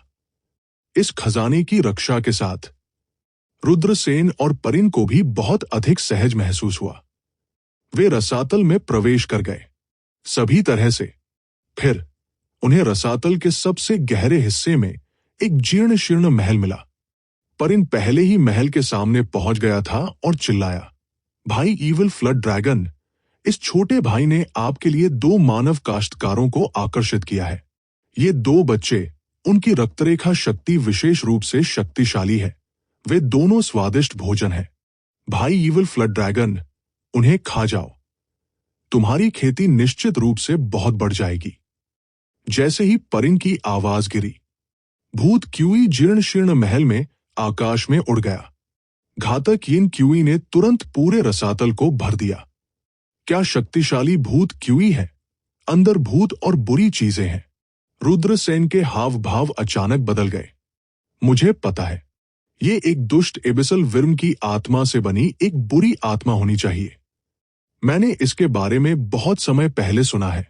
समुद्र में एक दुष्ट रसातल WYRM की आत्मा से एक दुष्ट आत्मा का निर्माण होता है। ये बेहद दुष्ट है और काश्तकारों के मांस और आत्मा सार को निगलने में माहिर है। मैंने नहीं सोचा था कि ये सच होगा। संदीप नागर के हाव भाव गंभीर हो गए। छोटे लड़के, तुम सही कह रहे हो। तुम जिस बुरी आत्मा के बारे में बात कर रहे हो वो मैं हूं, दुष्ट आत्मा ने कहा। महल से एक गहरी और ठंडी आवाज आई। अगला अंतहीन भूत क्यूई बाहर निकल गया। भूत क्यूई के भीतर एक विशाल प्राणी की आकृति लड़खड़ा रही थी। कोई भी अस्पष्ट रूप से देख सकता था कि ये एक पिच ब्लैक फ्लड ड्रैगन था।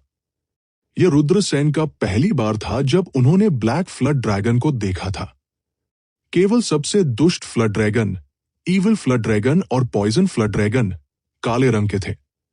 भाई ईविल विर्म, क्या आप इन 2 बटुओं से संतुष्ट हैं? परिन की बची हुई आत्मा ने चापलूसी से कहा। परिन, आप कम से कम यिन यांग दायरे के 4थे स्तर पर हैं, लेकिन आपका शरीर वास्तव में इन 2 बतौरों द्वारा नष्ट कर दिया गया था। क्या बेकार आदमी है। ईविल एबिसल विर्म ने परिन को ठंड से देखा। भाई ईविल विर्म, आप नहीं जानते, ये दोनों बच्चे एक दूसरे से ज्यादा चालाक हैं। मुझे उनके द्वारा धोखा दिया गया था और मेरे शरीर को उनके द्वारा नष्ट कर दिया गया था। परिन की आवाज आक्रोश से भरी हुई थी। मैं काले बागे में बव्वा खाना चाहता हूं। तारों वाले बागे में बव्वा के लिए आपको केवल उसकी आत्मा को खाने की जरूरत है। आप उसके शरीर पर कब्जा कर सकते हैं और पुनर्जीवित हो सकते हैं। ईविल एबिसल विर्म की भयावह आवाज सुनाई दी। चूंकि परिन एक भूत कृषक था, फिर उसे एक गुप्त तकनीक में कुशल होना चाहिए, इसलिए उन्हें संदीप नागर के शरीर पर कब्जा करना पड़ा। संदीप नागर के शरीर को पुनर्जीवित करने के लिए उपयोग करना, ऐसा होना असंभव नहीं था। धन्यवाद भाई ईविल विर्म, परिन उत्साह से चिल्लाया। एकमात्र भूत हम 2 भाइयों के सामने इतना अहंकारी होने की हिम्मत करता है। आप बस मौत को दावत दे रहे हैं। रुद्रसेन ने उपहास किया। बव्वा, बस आपके शब्दों के आधार पर आपके लिए 1000 बार मरना पर्याप्त है। ईविल एबिसल विर्म ने रुद्रसेन को भयावह दृष्टि से देखा। घड़घड़ाना। रोलिंग भूत कोहरे से हिंसक उतार चढ़ाव की लहरों के बाद लहरें प्रसारित हुई। द ईविल एबिसल विर्म की आवाज गिर गई। भूत कोहरे के भीतर एक विशाल बार ड्रैगन पंजा संघनित हो गया। वो फ्लड ड्रैगन घोस्ट क्लॉ था।